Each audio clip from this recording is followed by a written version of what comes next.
Why am I wearing this? He doesn't wear it in the film. Oh well. Guardians of the Galaxy Volume 3, the third and presumably last film in the Guardians of the Galaxy section of the MCU, at least for a while.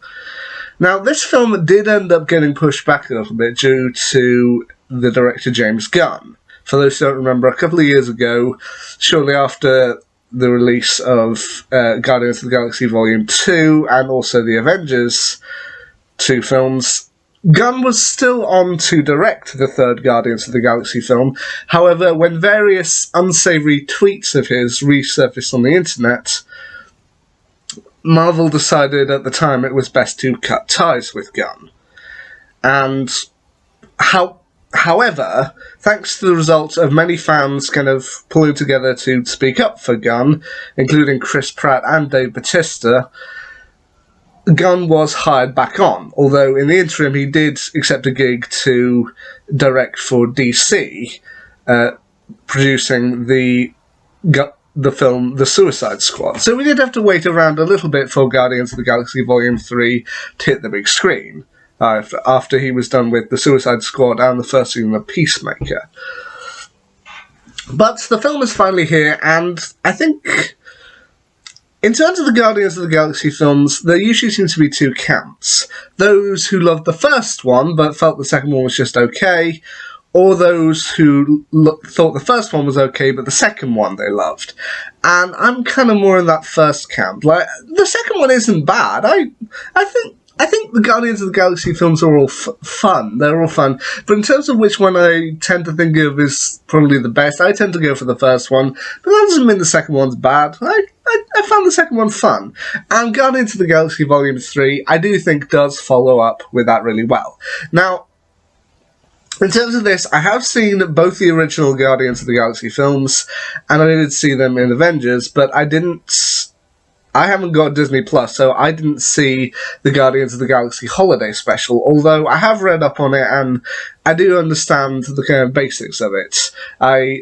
You've got new additions to the team, mostly Kraglin and Cosmo, and also it's revealed that Mantis is Peter Quill's half-sister.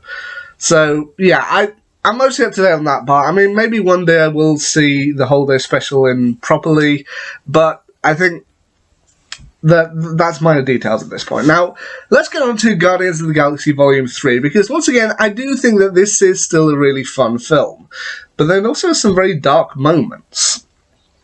So, following on from the end of Guardians of the Galaxy Volume 2, the last two Avengers movies, and the Holiday Special, the Guardians have set up shop on nowhere. And once again, you've got the usual lineup. You've got Star-Lord, aka Peter Quill, played by Chris Pratt, Dave Bautista as Drax the Destroyer, Nebula, played by Karen Gillan, Mantis, played by Pom Klementieff, as well as Groot, voiced once again by Vin Diesel, and Rocket Raccoon, voiced by Bradley Cooper.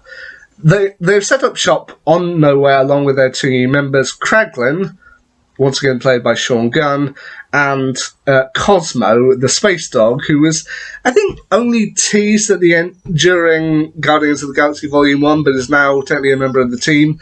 And Cosmo is voiced by Maria Bakalova. I don't know entirely whether Cosmo is supposed to be male or female, but I think they're supposed to be male, but they're voiced by female, and, you know what, that's fine. I mean, we had many years of Timmy Turner being voiced by Tara Strong, so honestly we can't complain that much.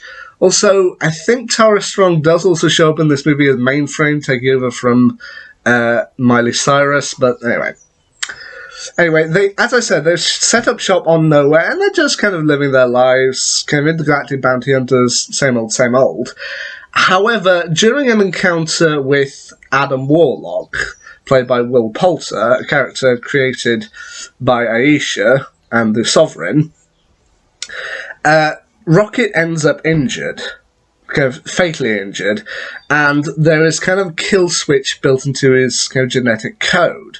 So the Guardians have to go off on a trip around the universe to try and find a way to kind of deactivate the kill switch and ultimately save Rocket's life, which eventually leads them into conflict with Rocket's creator, the High Evolutionary, played by and I know I'm almost certainly going to butcher this name, Chudwushi Iwiji. I honestly, look, I'm sorry, I don't know how to pronounce that name. I'm very sorry to the actor. I'm sure that they were a great actor in this film, but I just can't really.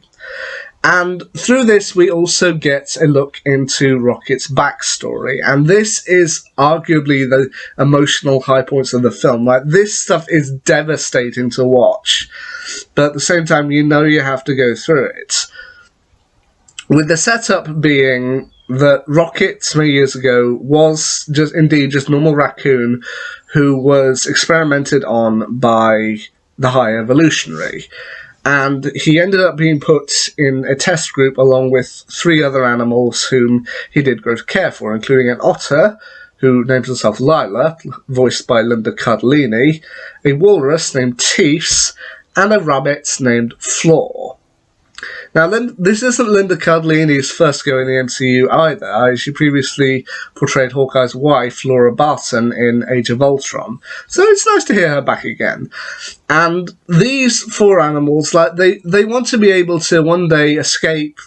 Well, not really escape, but they believe that they know the High Evolutionary is doing these experiments to create a better society.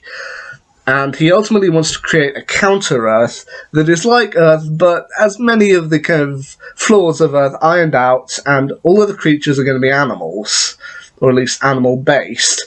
And he wants to kind of make everything perfect. And so they believe one day they're going to be able to kind of experience counter-Earth and go out. And Rocket even says he wants to take his friends off on a spaceship and just fly around the universe and fly around the skies, which is really nice to see. But then as the story goes on with Rocket, you do get to see how tragic it truly was. As the High Evolutionary, he ultimately tells Rocket, this world wasn't going to be for you. I mean, you're an experiment at most. And he goes really, really nasty when Rocket ends up showing greater intelligence than even him. And it really is just tragic to watch through. But then the rest of the film isn't exactly no picnic either, as the Guardians, in trying to find the code, end up meeting up with the Ravagers, once again led by a character played by Sylvester Stallone, once again. And once again, you have got the usual suspects in there, like Martin X, played by Michael Rosenbaum, Mainframe, and the like. But also they see that Gamora, once again voiced by or played by Zoe Saldana, she's joined the Ravagers. And what's quite tragic with this part of the film is that, is Chris Pratt's kind of acting alongside her, because this was a woman who who loved him in a sense, and now she's not that person anymore. Like, the original Gamora that they knew was killed by Thanos in the original timeline. This version of Gamora, she hasn't been through all the same experiences the others have, and it is quite tragic to watch through. But she agrees to help them out, kind of reluctantly, with them eventually going to Orgo Corp to try and find the code to deactivate Rocket's kill switch. But that eventually leads them to the Counter-Earth, where they have to, of course, deal with a High Evolutionary and ultimately find a way to save Rocket. Now, once again, I think a lot of the characters here actually do really good with the performances they have, and there are some legitimate great moments, and funny moments as well. I particularly like the kind of role reversal they did with Karen Gillan and Zoe Saldana's characters, i.e. Nebula and Gamora. In the previous films, Gamora was definitely kind of more the heroic type, and Nebula was more of a kind of an anti-hero. But it's nice to have a bit of a role reversal with this time Nebula being the Guardians member and Gamora being just a kind of bounty hunter. I do like the role reversal they did here. There are also some legitimately funny scenes, but the two that mainly come to mind for me are with Drax and Mantis. Now, Mantis, well, let's do Drax's first, because it comes first. Now, Drax, we all loved Drax when he was kind of the dim-witted but well-meaning guy who sarcasm tended to go over his head. But we did love him for that, but I do like in this film that he does get a moment to show he's not a complete idiot, that being when Nebula, Mantis, and Drax are trapped in cages, and they're trying to talk to a group of children that the High Evolutionary has been working on, and it's quite evident that the children don't understand them. So Mantis tries to do it with sign language, and Nebula just gets frustrated at them for not understanding, until eventually Drax uses his dad's skills to... He says he's going to make monkey noises. I think he does more of a robot impression, which, I don't know, it's funny enough, but then he actually speaks to them in their language and tells them what Nebula was trying to get across to them, and to which the children go off and do it, and Nebula manages to turn to him and is like, why didn't you tell us you spoke the language? Like, why didn't you ask? To which, I don't know, just after the two... really 4 films of just seeing Drax kind of be like the idiot of the group, it's nice to see him just get that one moment where we go, yeah, alright, he's not as much of an idiot as we thought. Adam Warlock as a character, he's alright. I mean, he's not in the film very much, but I do like how he gets a bit of a redemption arc. He just kind of pops up every now and then disappears, and then pops up again and then disappears. But I personally thought he was great. He was good here. And Mantis, my favourite scene with Mantis is, once again, shortly after Drax's scene, we get a scene where Nebula, Mantis, and Drax end up finding out they're sharing a room with 3 abelisks, the creatures from the start of the second film, well, like when they're all fighting to Mr. Blue Sky, and when Mantis tries to kind of communicate through kind of emotion with the Abelis, I had to go through in my head, okay, this could go one of 2 ways. It could either go like, it could either go that she does actually manage to tame them, which could actually be kind of funny, or it may be that she tries to tame them and they attack her and then they have to kill them and but I felt it kind of reminded me of the scene from season 2 of the DC comic show Legends of Tomorrow.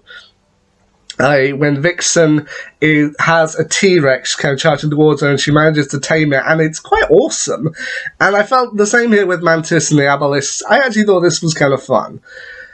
But now, also one other actor that I do want to bring up, because he does show up in the film, and he's only in there very briefly, but I do actually want to mention him, and that's Master Karger, who is played by Nathan Fillion. Now, Nathan Fillion has actually been in... He was in the first Guardians of the Galaxy film. He voiced one of the blue aliens that they meet in prison, which it's nice to know he was in there. And the second film, apparently he did, I think, of a poster cameo in that one, but I believe that was ultimately cut. But it's nice to see Nathan Fillion actually show up in the Guardians of the Galaxy film once again, and does actually get to use his own skin for the most part. Like, he's kind of like a security guard for the Orgo Corp, but at the same time, he was also in the Suicide Squad as TDK, and I know that he must have a close friendship with James Gunn, but I do like that Nathan Fillion actually gets to show up in the Guardians of the Galaxy film and use his own skin, and I am really glad about that. Now, if I haven't gone into spoilers enough already, pretty much this entire review has been full of spoilers, but I have to now talk about the ending, because there is actually a bit that I do want to talk about. Like, after defeating the High Evolutionary, and surprisingly, from watching the kind of promotional material, like the trailers and I'd actually assumed that Rocket Raccoon was going to die in this one, but he doesn't. Everyone ends up getting out alive. But then Star-Lord announces to the group that he is going to disband at least this version of the Guardians of the Galaxy. After having been talked to by Drax and Mantis earlier in the film, he decides he wants to go back to Earth to visit his grandfather and ultimately learn how to swim, so to speak. It's kind of a metaphor throughout the film. And he's not the only one who's leaving. Star-Lord is going back to Earth to visit his grandfather. Gamora decides to go back to the Ravagers. Nebula and Drax decide to stay with the children that they've rescued on nowhere in order to kind of train them. And Mantis ultimately decides that, having been through life doing at first what Ego wanted and then doing what the Guardians wanted, it's time for her to figure out what she wants. And while Rocket first believes that this is the end of the Guardians of the Galaxy, Peter says to him, well, not necessarily. I mean, you're still a great captain. And ultimately it gets to the mid-credits scene where we see the latest version of the Guardians of the Galaxy, made up of Rocket Raccoon, Groot, the only two members from the previous team, Adam Warlock, as I said, played by Will Poulter, Kraglin joins the team, and also the three new members, a pet of Adam Warlock called Blurp, Cosmo the Space Dog, once again joining, and a new member, one of the children, Phyla-Vell. Now, ultimately with this particular story, I have looked it up, and Marvel aren't actually planning to do anything with this new Guardians team. Like, the Guardians of the Galaxy trilogy, that's done and dusted, and they're probably going to move on to other teams. Like, they've got the Fantastic Four and the X-Men back, so probably going to focus on those quite soon, as well as Thunderbolts coming up. But here's the thing, I know that we're not going to get another Guardians film, or at least not for a while, but I really hope this isn't the end for the Guardians of the Galaxy, like, as a team properly, because while Chris Pratt, Zoe Saldana, Dave Bautista, Karen Gillan, and Pom Klementieff might be moving on, we've still got Bradley Cooper and Vin Diesel, as well as Sean Gunn, and I think the new team could actually be interesting. I mean, it would be interesting to see Phyla-Vell grow up alongside the Guardians, and honestly, you've now got a team that includes a raccoon, a tree, a dog, three humanoids, and a weird creature, and I honestly would like to see them pop up at some point. I mean, maybe not for a while. I mean, even if they just had a small cameo in Avengers Secret Wars coming up, I think that could be good. So, this is the last film of the Guardians of the Galaxy trilogy, but I really hope that they don't leave these characters out to dry completely. I mean, Thor got a fourth movie, and Captain America is getting a fourth one, although admittedly with a whole new cast. But Guardians of the Galaxy Volume 3, while I still do think the first one is the best one, I honestly can't complain about Guardians of the Galaxy Volume 3. I thought it was a lot of fun. Let me know what you think down in the comments. And until next time, see ya.